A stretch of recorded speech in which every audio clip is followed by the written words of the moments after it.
Thank you for rejoining, everyone.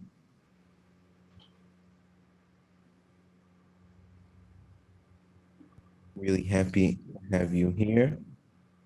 So there was this question of why, or maybe the more accurate question would be, what works against this principle of being less marked? So what other, more yes, more marked segments are going to convey more information, precisely because they're less frequent. exactly. So you're going to want a certain amount of them so that you can convey information efficiently.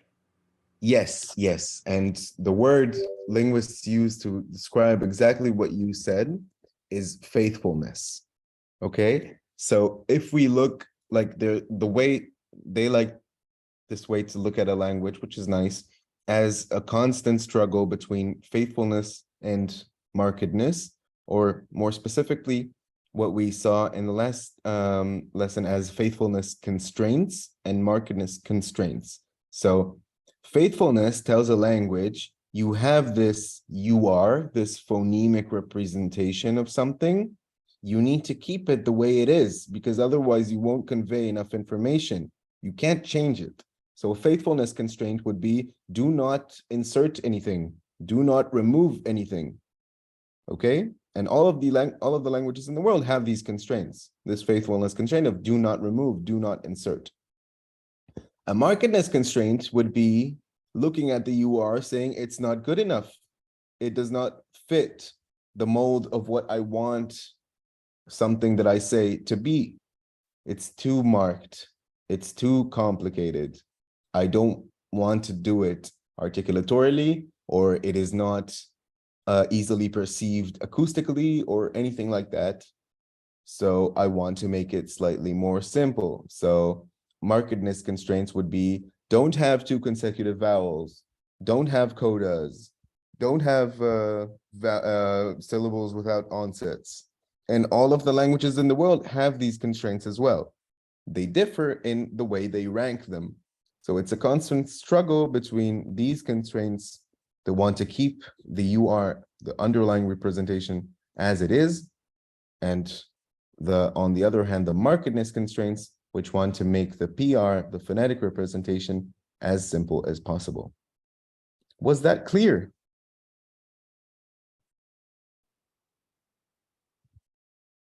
Really, everything. I'm really surprised. Like, took me a year and a half to understand this, but okay, cool. Let's see if we have some more time to go over some more things. Oh, wait, I need to share the screen.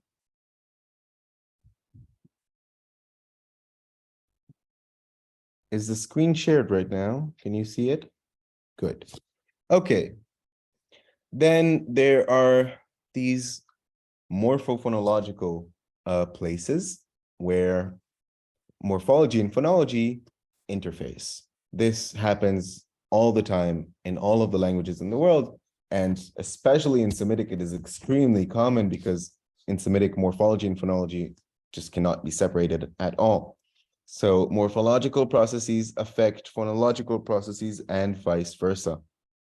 So for example, metathesis, if I look at Akkadian Titsbat, there is some kind of rule regarding the markedness of a certain form like Titbat. I don't know why, I don't know what exactly is the problem there, but it violates some kind of markedness constraint or something like that.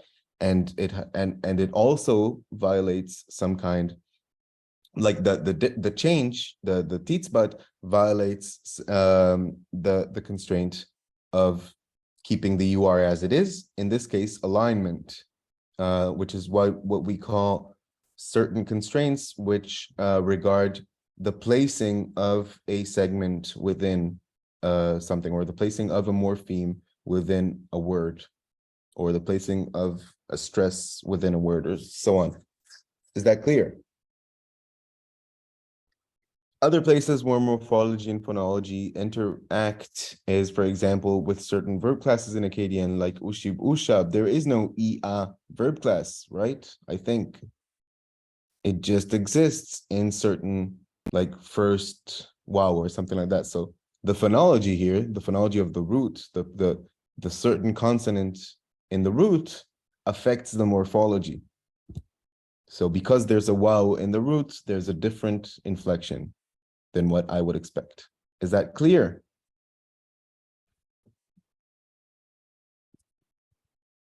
Let's hope so, because you're not saying anything. So the last example I'm going to give is a very complicated issue called idle glottis in modern Sub-Arabian, which is essentially when, okay, certain roots that have a voiceless and non-emphatic first consonant, so voiceless and lax first consonant, and the second consonant is not both voiceless and lax, like it is either one or just neither, they have a special inflection. So this is a very large group of roots because there's no problem in Semitic with creating these roots in general. So there are many, like Sama, there are many examples of these roots, and they have a special inflection in the causative stem. So that some roots have this prefix and some roots don't. So this is definitely some kind of product of phonology, but it appears in morphology. It just became a morphological phenomenon. Is everything clear?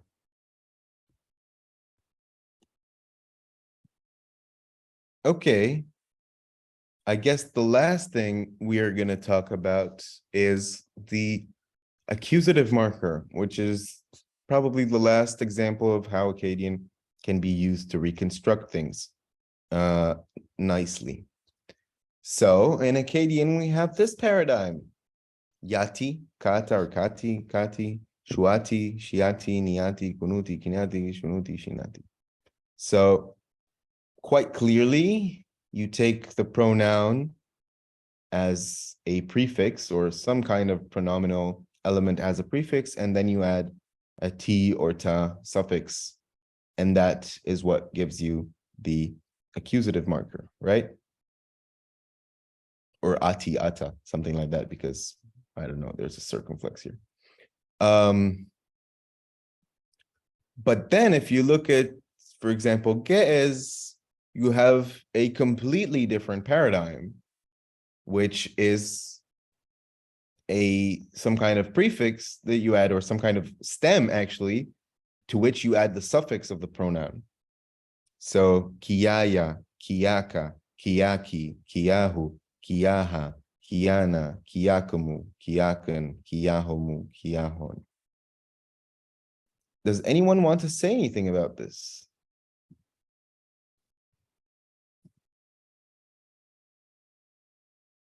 How could this have happened? This is like the tanween in Arabic. Sorry? This is what we call in Arabic tanween. What do you mean tanween?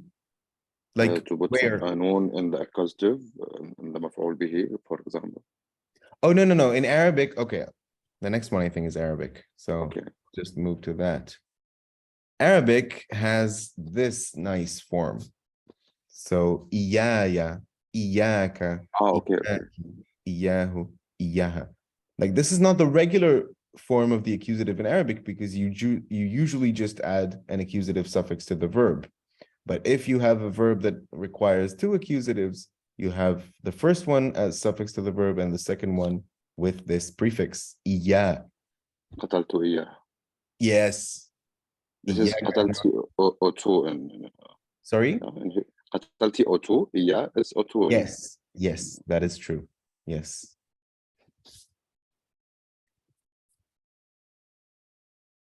But in Hebrew, it's like one step further, because oto is not just oto, because you have this et accusative marker, which comes everywhere, or definite accusative marker. But in Arabic and in Ge'ez, you have just for the pronouns. So Arabic is supposed to be a bigger hint here than Ge'ez. How did these forms evolve? What happened here?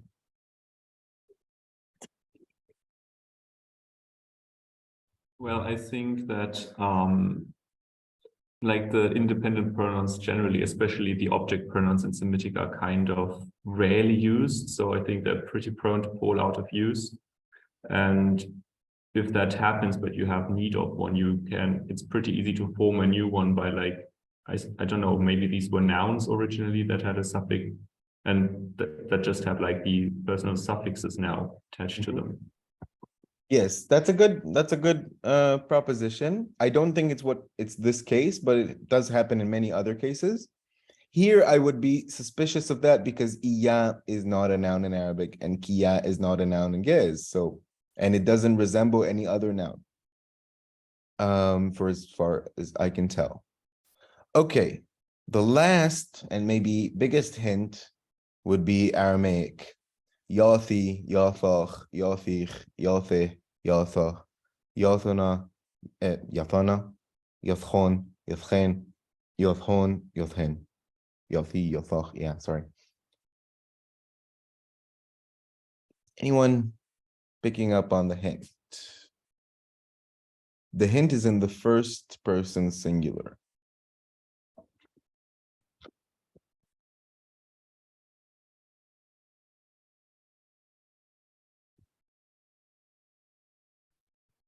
The first person singular looks morphologically identical to Yes, yes, it is morphologically identical to Akkadian, but completely misunderstood. So it kind of feels like these forms in Akkadian were reanalyzed, or just one form was reanalyzed.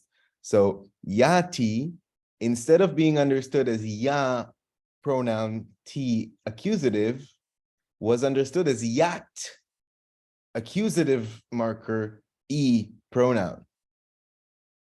And this would explain how these forms were created and then generalized to all of the other persons.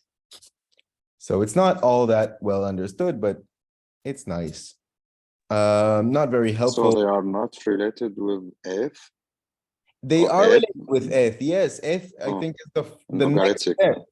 Or sorry? Oh no. With ethai, eth, you mean? Yeah, Like like there there is. is. Yeah. No, this is different. This is Okay. different because this is an etymological th, and this is an etymological ta. So Ugaritic ithetu is cognate with Akkadian issue to have, and Hebrew yesh to exist. So not very helpful here, but just to show that all of modern South Arabian languages have this accusative marker as well, just as a T, nothing else, but all of them have this, which is nice. And then we have the suffix pronouns. I guess I will not talk about this today because we're already finishing, but this is just pretty much a summary of everything we had so far. So yeah. Any question for the remaining minute? I will wait for questions because you're not asking enough.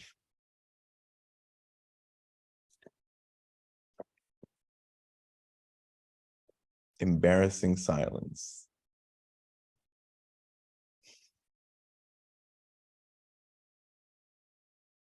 Nothing really. Was it that clear? I haven't understood half of it. Nothing. No question about anything in the world. Okay. So next I have time, a question, but it's not yes, related to anything we speak today. it's okay. The word pit'om and peta in Hebrew, are they Yeah. related to each other, and are they related to the word fati'a in Arabic, like ma fati'a? Sorry, what is fati'a in Arabic? Fati'a, ma fati'a. It's like sur'ana ma, as soon as. Sounds very connected. I did not know this word in Arabic. Fati'ama. Nice. No, but they sound very, very related. And yeah, the traditional view is to connect pitom and peta. Yep. But I did not know of a cognate in Arabic. Thank you. Saranama, fati'ama. Fati'ama. Very nice. ما فتئة. ما فتئة. Yeah. ما فتئة. Or with فتئة. فتئة. With an alif, with a hamza. Yeah, Hamza. ما فتئة. I will look it up. فتية ما بريحة. ما برحة. Okay, ما برحة. Yeah. Yeah. ما أصبح. Okay. It's Thank all you. the same. Any other question?